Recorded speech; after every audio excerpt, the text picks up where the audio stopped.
Welcome to National Webinar on Modern Aquaculture Techniques for Doubling the Income of Fish Farmers. In that, our topic of discussion is disease management practices for better fish production.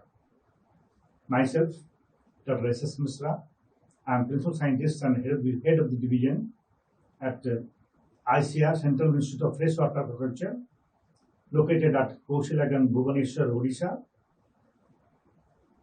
And the points we'll be discussing today in the introduction, the status of Indian aquaculture in the world, basic keys to aquaculture development in India, the basic principles of disease management in freshwater aquaculture, the common diseases of freshwater fishes, their management and control, the disease treatment guidelines.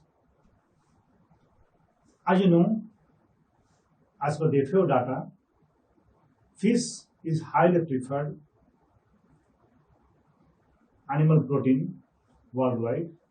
After pork and poultry, fish is consumed significantly by the people worldwide. Around 107 million tons of fish were consumed during 2018. So this is the FAO data. In that we will find other animal proteins. So fish is very important in that. And so far India's aquaculture status is concerned, India ranks second in the world in aquaculture production after China.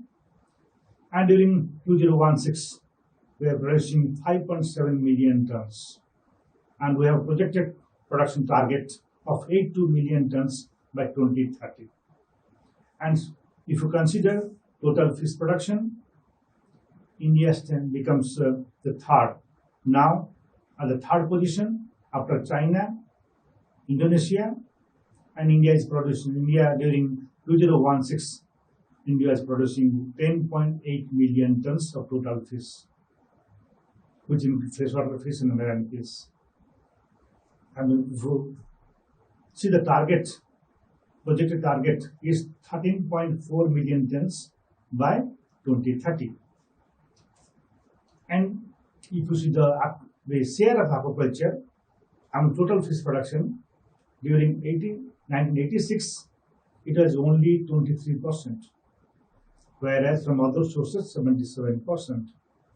And by 2016, it has significantly increased to 53%. And we have projected by 2030 it will be around 62%. So it is gradual increase demand of aquaculture production in India, and we have a huge target to achieve this enhanced aquaculture production to 62%. And now the different states, as you know, Andhra Pradesh tops aquaculture production with 27.4%. It is followed by West Bengal, Gujarat, Odisha, and Tamil Nadu. And if you see the resources, aquaculture resources in India, we have huge resources in terms of ponds, tanks, canals, wetlands, bills, berries, reservoirs. And pond and tanks, we have 2.36 million hectares, and the wetlands 4.22 million hectares. If you see the pond area and tanks, only 0.8 million hectares are presently being used for aquaculture. It is only 40% of total resources that we have. So there is immense scope of both vertical and horizontal enhancement of fish production in India. And in some cases, rather most cases, the Indian aquaculture is based on traditional fish farming with the traditional technique. We have to have intervention, having scientific intervention to enhance the fish production in such traditional farming areas. Three basic keys are there, which are responsible for aquaculture production enhancement in India. Which are the three keys? First is adoption of scientific and systemic aquaculture practice. Whatever the practice we do, it should be of scientific origin and it should be as per the environmental requirement. And second important is HRD, human resource development. The training and skill development of farmers and entrepreneurs who are involved in aquaculture practices, they should be trained to follow scientific aquaculture practices so that they will have knowledge and skill of the aquaculture development, aquaculture scientific inputs, so they can put such techniques for enhancing fish production.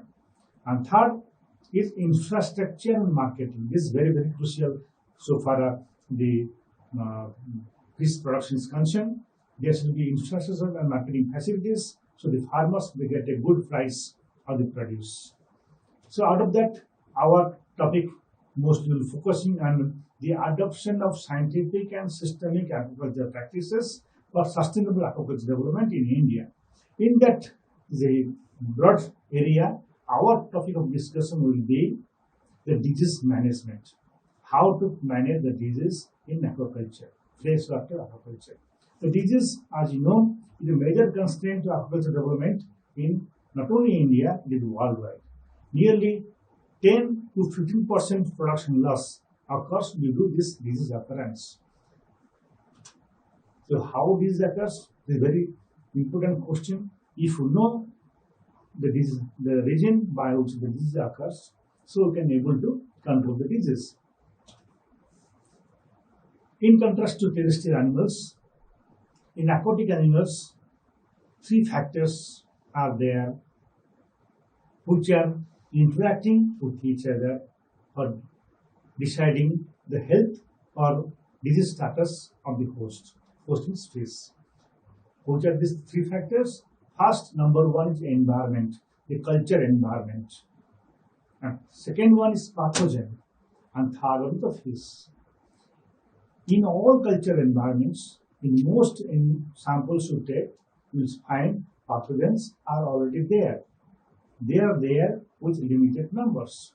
When environment becomes poor, maybe due to pollution, maybe other factors, the pathogens, they dominate in the interaction and they multiply, they inducing stress to the fish, causing disease. Similarly, if in the pond we don't have a good quality of seed or carrier seed we have, carrier fish we have, or the fish is prone to some pathogens. In that case, the pathogens they dominate. So pathogens dominate causing disease in fish. So we can conclude from this that the stress is the main important factor, the inducing factor for disease occurrence in culture system. So the stress, so how stress and fish health are related? So number of factors are there which are inducing stress to cultured fish. The number one factor is overstocking. You should have proper scientific recommended stocking in culture systems. That we're discussing in the next slide. The poor water quality. The water quality is not properly maintained, not managed, so leading to high organic load, low alkalinity, low pH, low hardness, so high maybe nitrite, high ammonia. So all the other inducing factors which may cause animal to stress. Then lack of proper feeding. If you don't regularly feed the animal will be off-fed or reducing emaciation, resulting in emaciation or nutritional deficiency. It is also a stressful factor. The sudden change in environmental temperature is another important factor. Maybe the sudden rain or sudden cloudy environment, maybe sudden rain along with that cold temperature, maybe sudden hot temperature. All this cause stress to animals. And another important factor is improper handling while netting, while catching, while transporting, you should be very careful so that it doesn't cause stress to the seed or the broodstock or the grow out cultures, table size fish. And the most important is use of drugs and chemicals and sanitizers which are commonly applied in pond towards preventive or therapeutic cases. Such drugs and chemicals not only control the pathogens, also cause stress to animal. So animal become more prone, more stressful. If more stressful, it will have prone to disease. So these factors help in pathogen multiplication. The number is enhanced and they induce disease in cultured fish. So to have sustainable aquaculture development, minimizing production loss, there are 4 important factors which should be taken care of. The 4 important keys: first one is quality seed, second one is quality feed, third one is regular water quality management, then fourth one is disease management. If you take care of these 4 factors, then we can have 90% chance that we will not have any disease occurrence, maybe minimum disease in culture system. Let us discuss what is quality seed. Part of the seed or the fingerlings we are procuring or stocking into a culture system, you should be careful to procure them from a certified, maybe government certified, maybe private, but certified hatchery, which are producing quality seeds. They are maintaining quality broodstock.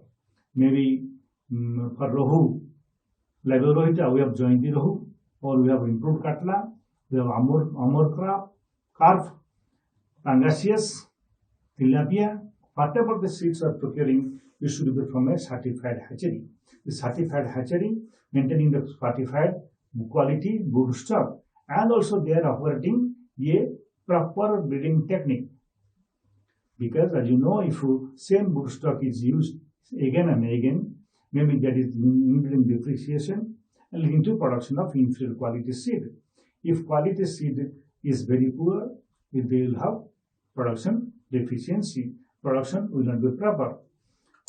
Then some of the seed in the hatchery, if not properly managed, hatchery is not properly managed, BMP is not properly used, then we'll have some carrier seeds, but the seeds which are carrying some pathogens, the bacterial, parasitic, fungal, so they carry the pathogens to the culture system. So this is very important that you should, while procuring the seed, we should take care of these 4 parameters: from certified hatchery, having quality broodstock, having proper breeding technique, and they are pathogen free or disease free, or carrier seeds you should not procure the carrier seeds.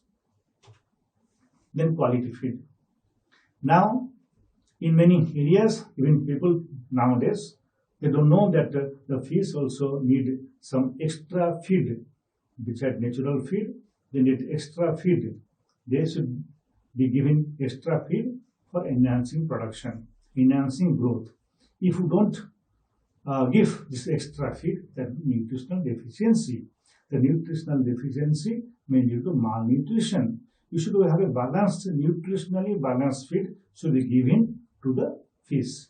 Maybe it is a pelleted feed, maybe DORB, maybe GNOC, groundnut oil cake, or DOL rice bran. Whatever things are giving, you should maintain nutritional requirement of the fish. So you can consult a good feed specialist or feed scientist, fish feed scientist, and discuss about the quality nutritional requirement for a fish. Accordingly, choose suitable feed. The feed should be rich in vitamins, minerals, and micronutrients. These mineral micronutrients are essential for giving your fish the nutritional requirement for better growth. So the malnutrition causes scale loss, deformity, slow growth, fish become prone to disease and pathogen attack. So this is a quality feed is very, very important. You should have properly feed. You maintain the nutritional balance. Also, maintain some minerals and micronutrients in the feed and give the fish regular feeding. But very important factor we'll be discussing is water quality management. Among all the factors, this is number one factor which needs more importance. Water quality management is correlated to disease occurrence in culture system. So this is a very important parameter, but often neglected by many farmers and entrepreneurs. That leading to stress to animals and causing disease. So for freshwater agriculture concerned, this water quality management is very, very important. Otherwise, that will occurrence of stress and disease. So what are the optimum water quality parameters? The main is pH. pH should be 7.5 to 8.5. It is between 7.5 and 8.5. But the most important parameter among the water quality parameters is the total alkalinity. Total alkalinity varies in hatchery, for fingerlings, for spawn, for fry, and for grow-out culture. For grow-out culture, it should be always more than 100 ppm. It is better that you have less than 250 ppm of alkalinity. More than 100 ppm to 250 ppm is very suitable for fish to grow. And hardness is proportional to alkalinity. It comes in the same range. But you should be very careful. See that the ammonia level should never cross more than 1 ppm and DO should not be less than 3 ppm. So among all these parameters, as I told, the important parameter is total alkalinity. Very easy to measure. It all farmers and entrepreneurs are requested to take care of this parameter and measure very often. Maybe once a month, you should see the total alkalinity of water. What is the total alkalinity? Accordingly, we will take the further step either to manage in terms of liming, managing in terms of drugs, chemicals, or managing the health status of the fish. So, besides this, the regular pond fertilization for plankton growth is very, very important. So besides maintaining a good water quality, you should have a proper plankton growth. As you know, the more than 60% of the good nutrition requirement the feed comes from the natural resources like the planktons, and the 40% is the outside feed we are giving. Extra feeding is giving. This plankton growth is very, very important to maintain a healthy fish culture in the system. Now coming to stocking, proper stocking is very important because overstocking is main factor causing stress to animals. So what is the optimum stocking density permitted or recommended? If you have a spawn, you are taking spawn from the hatchery and stocking in a pond for seed production, you can stock 20 to 30 lakhs per acre. If you are having fry, you can stock around 1 lakh per acre, not more than that. And if you are stocking fingerlings, which are around 10 to 15 grams, maybe 6 to 8 centimeter in size, 10 to 15 grams in weight. So around that, we will have around 4,000 numbers per acre. This is very important. You stock accordingly. But nowadays, the practice of stocking the yearlings or stunted yearlings. But very careful, do not stock more than 2,000, around 2,000 to 2,500, not more than that in the per acre in the culture system. So if you don't follow this principle, there will be overstocking and there will be lack of proper space, proper feeding. The animal will be under a lot of stress. So besides this stocking, we should have proper and regular liming of the ponds. Liming is also very, very important. And along the liming, we should also do regular fertilization of the ponds.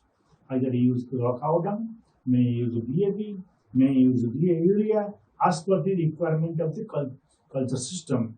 As you measure, you take the water quality and measure it properly, and the expert will advise you how much lime to be given, how much cow dung to be given, how much DAP to be given, how much urea to be given, but you should do it regularly.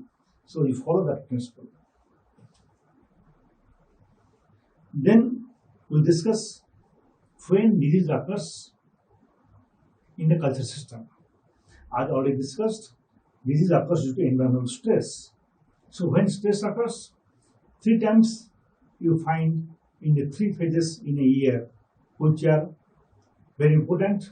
That time usually the occurrence of disease, the cases of disease report is more.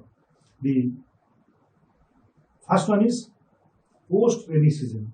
After rain, that lot of runoff from agricultural field nearby land, it comes and the dumped are carried to the nearby culture systems, ponds. So the culture system, the water becomes highly organically polluted. So when there is high organic load, the depletion of oxygen and maybe increasing ammonia. So all these factors are responsible for stress to animal. Animal becomes oxygen due to oxygen depletion or high ammonia load. Animal becomes stressful, may die. So another important is onset of winter. Onset of winter maybe November, December time, November, December time, when the environment temperature becomes little low, in water becomes cool. That time animal becomes stress. So that time we call winter disease or winter stress. Winter stress 2-3 months is very crucial for fish culture. So that is from November, December, January. 3 months we should be very careful because animal under great stress due to changing temperature. Temperature is very cool. And post winter, after winter goes and summer starts, the temperature suddenly increased. That time animal is under stress. So 3 times. So first is post rainy season, maybe June, July. That time. The onset of winter, maybe November, December, and post winter, maybe late January and February. This 3 times we should be very careful. So to monitor the stock cultured animals. You should see that their status. If you take care of these 3 period, you will have a successful production. So let us discuss about the fish skills. So disease occurrence in culture system or disease outbreak in culture system. So 2 important factors already discussed is first one is non-infectious factors. The non-infectious factors are environmental factors. As already discussed, maybe pH, maybe alkalinity, maybe DO. So out of this DO is very important. Some DO means dissolved oxygen is less. That time also problem is there. Ammonia load is high. That also problem is there. So all they are the environmental factors. So these environmental factors are mostly responsible for fish kills in freshwater fish culture system. Second is infectious pathogens. Infectious agents which are responsible, maybe bacterial, maybe viral, maybe fungal, maybe parasitic. They are all the pathogens or infectious pathogens that are resulting in disease occurrence. Let us discuss what are different factors responsible for fish kills in freshwater culture system. If you see this graph, we will find that alteration in water quality. Alteration in water quality in terms of low DO, maybe low alkalinity or high ammonia, they are responsible for causing fish kill or fish mortality in culture system. And if you see the infectious pathogens, the parasitic diseases or the parasitic infestations are much more compared to bacterial pathogens, viral or other fungal or other factors. So around 37% cases are due to parasitic infestations and 22% are of bacterial origin, and other factors they are 9%. So from this we can interpret that you have to maintain water quality properly. We can have less chance of disease. And among infectious diseases, infectious pathogens, parasitic diseases are very crucial for freshwater aquatic system. Now, the variation of disease occurrence in different systems, the different factors are already discussed. They vary in different culture systems. The pond culture is different, the cage culture is different, or open waters like reservoirs and wetlands is different. Now, if you see the disease occurrence, the diseases in reservoirs, the wetlands, open water system, alteration of water quality is very important in those systems. The water quality around 50% times we find the mortality or the disease or the fish kill due to poor water quality. The water quality poor in terms of pollution, maybe high organic load, low DO, all this contributes to resulting in fish kills in reservoirs in our tanks. And if you see, the parasitic infestations are very less, 16%. Bacterial diseases are still less, 4%. Fungal disease only 2%. But other factors are also there which are causing disease in the open waters or wetlands. And if you see, it is contrasting feature in cage culture. In cage culture, the fungal diseases are number one, problematic. The fungal pathogens are very problematic in cage culture because they are lying or multiplying in the cage nets. So nets becomes dirty due to number of other factors in that fungi they grow and they attack the cultured fish. And bacterial diseases are 28%, and parasitic infestations are less, 12%, and other factors are 18%. And alteration of water quality is usually, since it is a huge reservoir, maybe huge water culture system, water system. In that case, alteration water quality is minimal, only 10%. So in cage culture, very important, fungal disease, we have to take very care. We should take proper care to control the fungal disease in cage culture. And if you see the biofloc, nowadays biofloc has very now progressing. Many farmers are doing biofloc culture, anticipating huge production, and it's a new technique, interesting technique, which are being now used by many farmers. But here the problem is very crucial: alteration of water quality. Water quality maintenance of water quality is very important. As already discussed, we should have proper DO, proper ammonia level, proper nitrate level, proper alkali level. So in 30% cases, we find the mortality is due to alteration in water quality. And the fungal disease and bacterial disease are also many reports have come. We have seen in which we find the occurrence of fungal disease and bacterial disease. Sometimes also somebody claim of viral lesions, but it is not yet proved, not a virus has not been identified. People suspect some cases having some viral lesions, and sometimes unknown etiology. And many 28% is unknown etiology. Many things are not known in biofloc system. It's a very complicated system in the environment. So in this environment, water quality maintenance is the number one factor.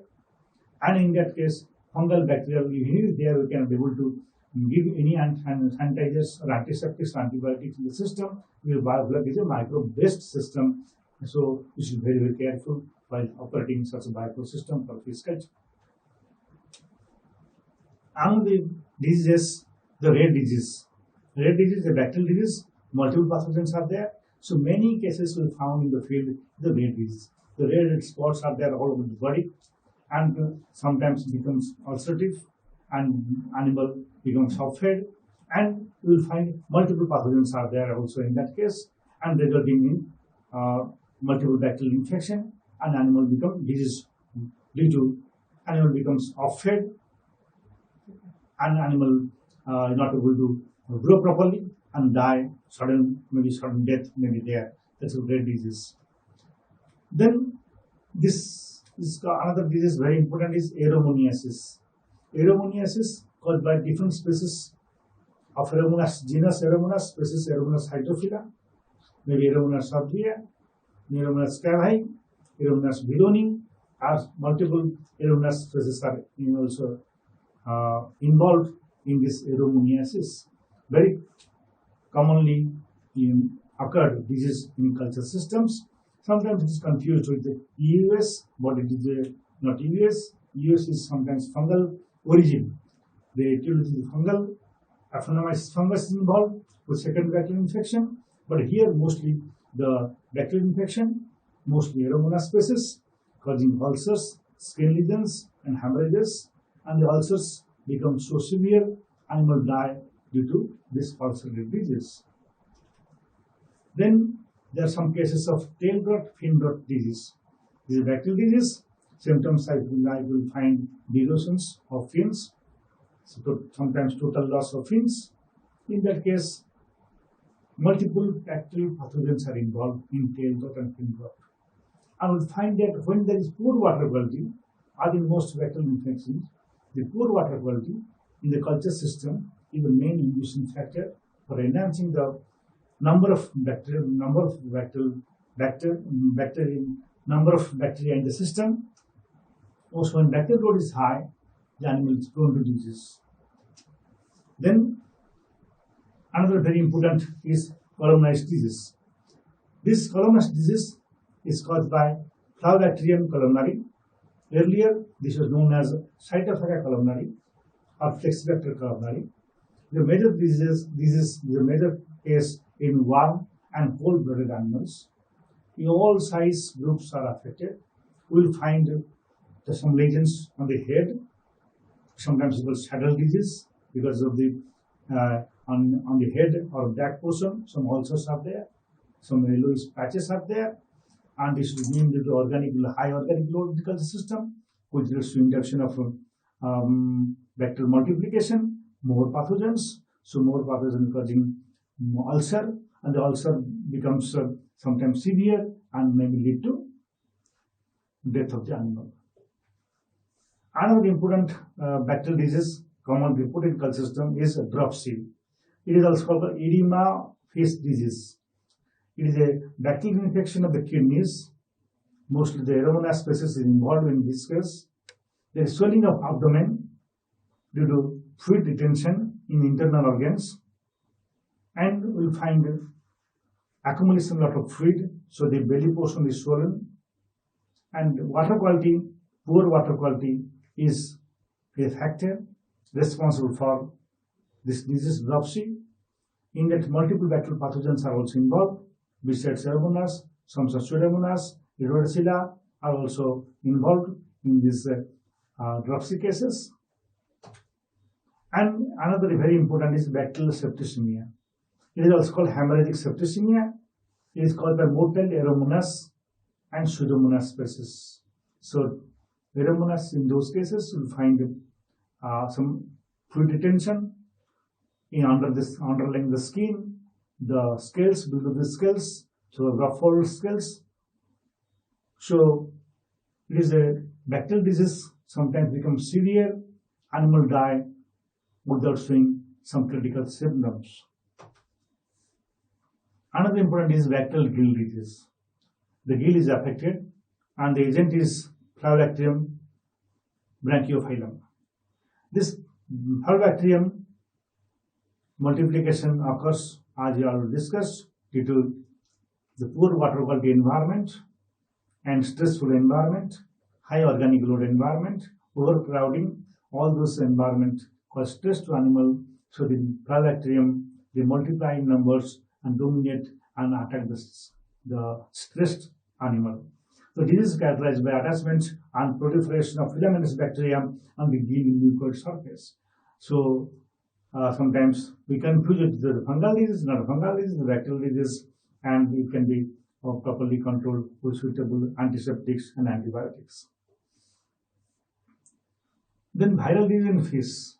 We are very fortunate that our Indian major cows so far not susceptible to any viral pathogens. So far, no viral pathogens or viral diseases have been reported in our Indian major cows.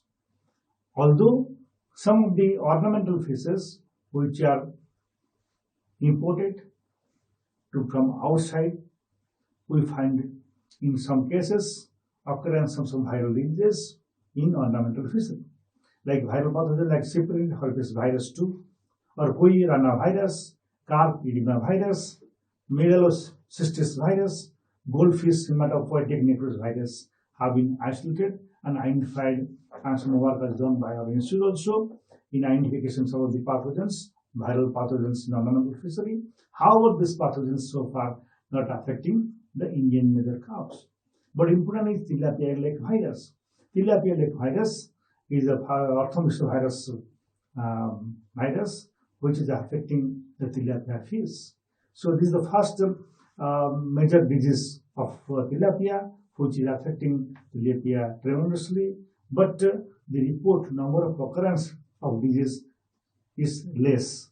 Maybe few incidences in South India and 1-2 incidents in West Bengal reported. Otherwise, this can be controlled if you have proper seed quality. You procure from a reliable seed source, from reliable hatchery, you will have less chance of tilapia neck virus. Then coming to disease diagnosis and control. How to diagnose properly? Early diagnosis is very, very important, so they can be able to take proper control measures. Now, the methods used in disease diagnosis in fish culture. First, for any case of disease occurrence or mortality or fish kill, collect some information on the previous history. History of very, very important, which give clue to what is the seed source, what the feeding, what treatment they are giving, earlier occurrence of disease in the system. This thing you should know.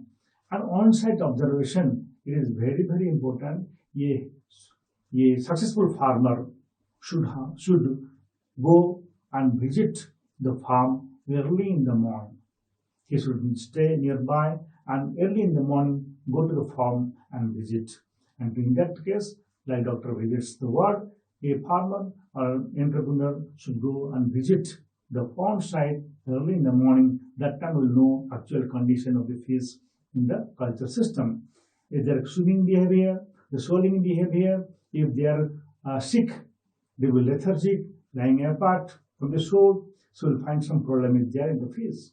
There will abnormal movements of fishes, maybe side swimming, maybe jumping, and in that case find and some problems are there. The fish is not well. In that case, we take the sample and collect the fish and see what is there. And that time we take experts consultation. We can consult a good expert who can able to guide you properly. And field response is very important. Whenever any disease there, like we getting from fever or having some viral problem, we are not, that anorexic condition will be there. We will have less feeding, less intake of food. Similar thing in fish. When there is some problem, the feed response will be very poor. The intake of capacity will be very poor. That can give clue to the occurrence of some problems in the culture system.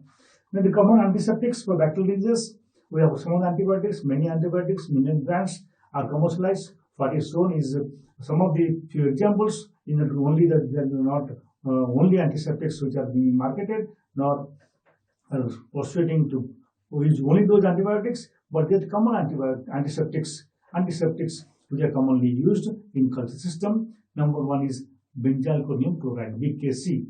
BKC in the desired doses can also be used. We can have alkyl benzyl cholium chloride is also used, and the product of CFA, called CFAX.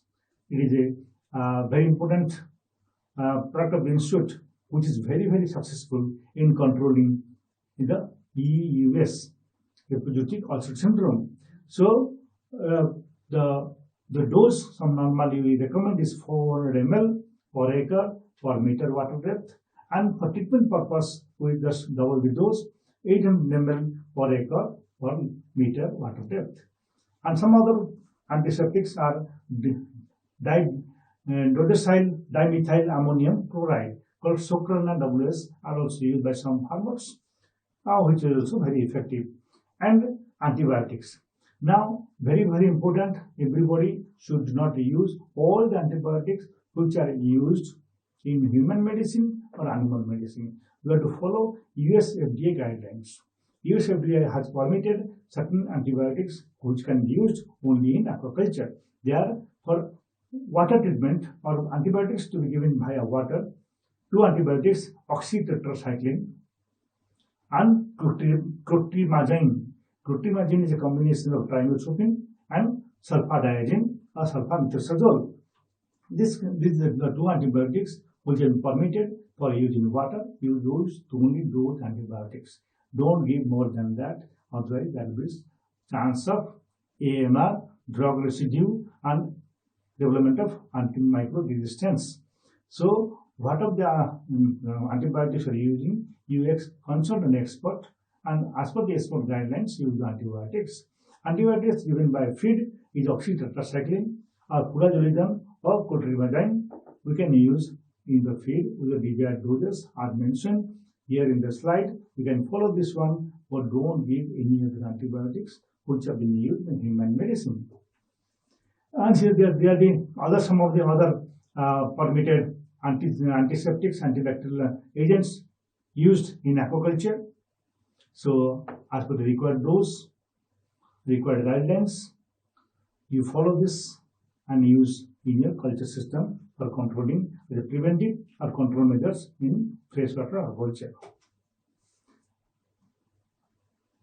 As per Coastal Aquaculture Authority guidelines or MPDA guidelines, some of the drugs and chemicals which have been banned for use in aquaculture.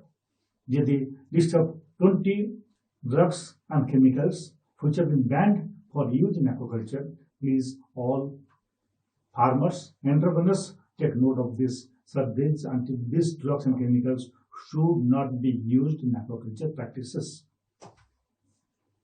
Then coming to fungal disease. Fungal disease after bacterial disease or after is important fungal disease. Fungal disease are like bacterial disease. When water quality is very poor, they dominate the system and cause the disease. So mostly we'll find you come in a confined system, in the confined environment, not in open water environment. In the confined environment, we'll find occurrence of fungal disease. The number one fungal disease which is reported is saprolegnia. It is also called cotton wool disease. So we'll find some cotton-like growth on the body, and sometimes called physical true fungus and mouth of body fungus or water fungus or velvet disease. We'll find the fungus in the body areas or mouth area, so the white cotton like growth, so cotton wool disease. And sometimes when the organic matters they attached to it, it becomes little colored. And the important fungal disease which is origins fungus, but secondary bacterial infection is there. That is called EUS. It is called havoc in freshwater culture system. It is also seasonal. It is caused by the Actinomyces invarians as a primary etiological agent. They will find some localized spots which become ulcerative and turn into deep sores and systemic infection. There is secondary bacterial infection, and if you see the microscope of the slides, you will find mycotic granuloma at the site of the lesion. So it is mostly the fungal origin Actinomyces with secondary bacterial infection and causing lesions which spread and cause mortality. Now, how to treat this fungal disease? The bath treatment of adult fishes with potassium permanganate with at the dose of 160 milligram per liter is also useful. Another important chemical is malachite green. It is a bland chemical. It should not be used in food fishes, and if you are using with the use of restrictions, it can be used in the hatchery for fish eggs, for broodstock or fish in culture with the required doses. But very important chemical which is found used is the Cefax. The Cefax is very useful in controlling EUS, and as already discussed, 400 ml per acre per meter is a prophylactic dose. If you want to have disease is there, you just double the dose. Some initiation of disease as a control measures, you can use 800 ml to 1 liter per acre per meter. Single dose application, and is very effective. You can use also formalin, but now not recommended. Salt bath, 5% sodium chloride, 1 minute dip in the bucket on the tray is also very useful. Dip treatment with other like providonidine or iodophos, betadine, or you may use bromine. These are also commonly used as antiseptics. And we can use also some other recently used antiparasitic drugs like griseofulvin or fluconazole, itraconazole, but with advice of the consultant. Don't use yourself any of the drugs and chemicals, antiseptics, antibiotics in culture system. Only with the advice of the specialist, advice of the scientist, advice of the health specialist or the consultant use. Otherwise, you will have incurred great loss to the culture, great loss due to this disease problem. Now coming to parasite diseases. The parasite diseases are mainly two types, ectoparasites and endoparasites. So you can give emphasis on the ectoparasites. Ectoparasites, number one is the monogenean nematodes.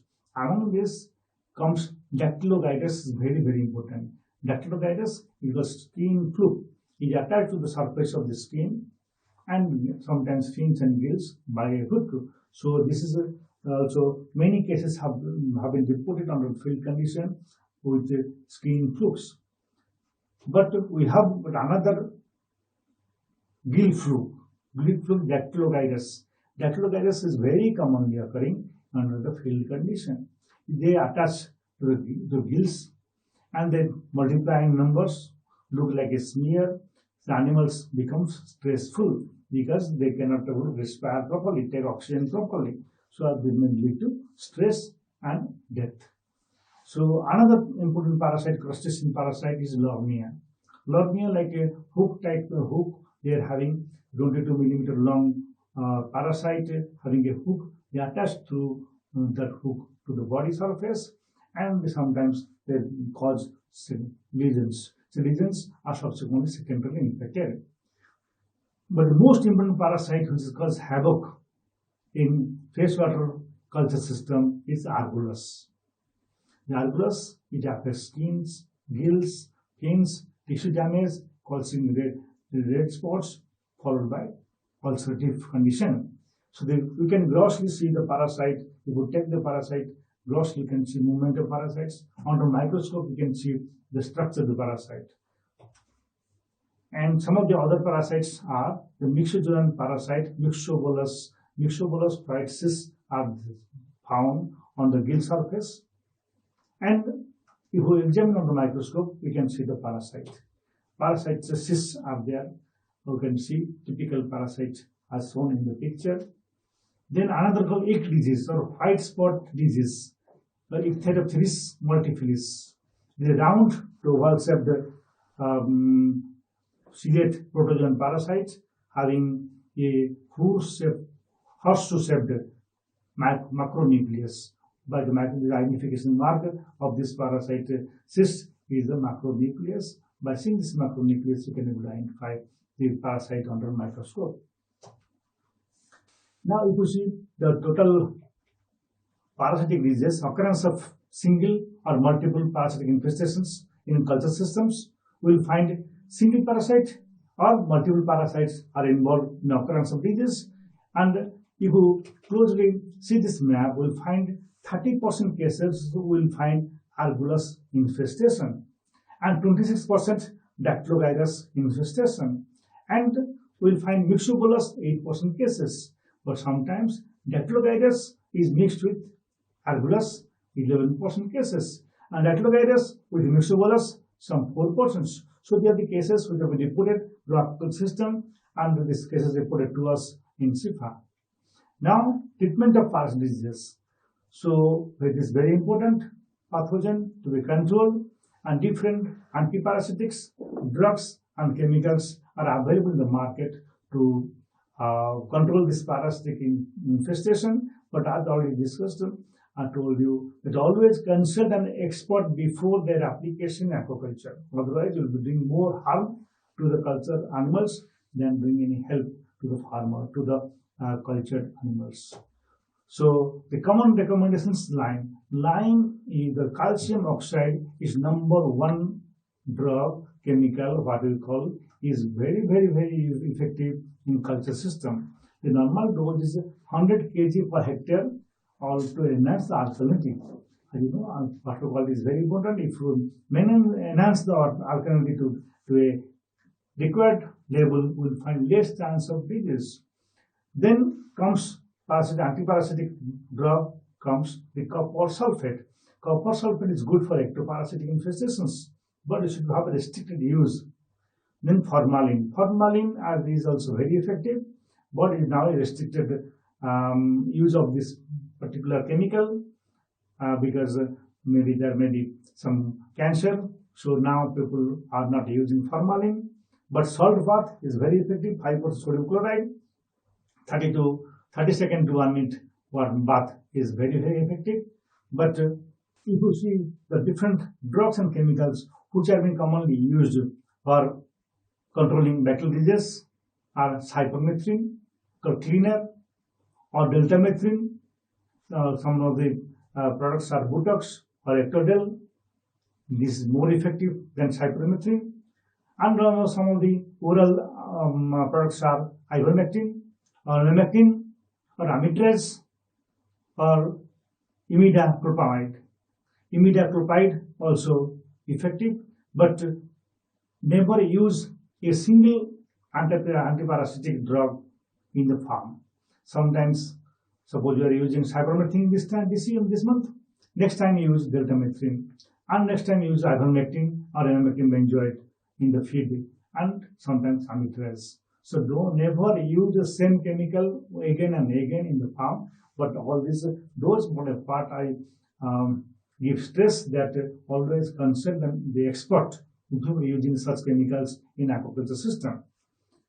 And protozoan parasites, albendazole, fenbendazole, or flubendazole, they are very effective to control the internal parasites, protozoan parasites.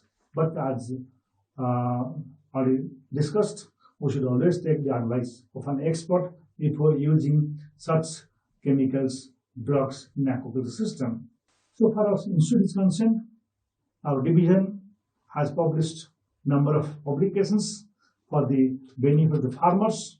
We have common diseases, their management protocols, how to know the disease, how to control it, how to treat the disease is mentioned, and also we have some leaflets. Also we have which are clearly indicate the common diseases of fishes, their management, and guidance to farmers. It is very, very useful, handful. It is very useful to farmers to take care of their crop. Now coming to the preventive and control measures. Most diseases arise from this source. Most stress diseases, as you discussed, if arise due to stressful conditions, and the stressful conditions are due to poor water quality, poor husbandry, and poor management. Improving the farm management and sanitation can reduce the incidence of disease to a maximum extent. Always maintain optimum water quality, like pH I already discussed, 7.5 to 8.5, and alkalinity is more than 100 but less than 250 ppm. Maintain optimum stocking density, have farm biosecurity, and quarantine all new stock. Treat them properly with antiseptics before releasing into the pond. Proper disposal of dead and diseased fish. If you take all these preventive measures, we have less chance of disease occurrence or fish kills in the farm. So altogether, it's called BMP, better management practices, which includes everything as already discussed. If you take care of all this BMP, follow this BMP, will have less occurrence of disease and more of sustainable development of production, sustainable development of aquaculture in the region. Coming to the conclusion, sustainable and progressive development of freshwater aquaculture is possible in India. The fish disease is correlated to water quality. You take water quality parameter properly, maintain the water quality parameter properly, and having less stressful environment, we will have less chance of disease.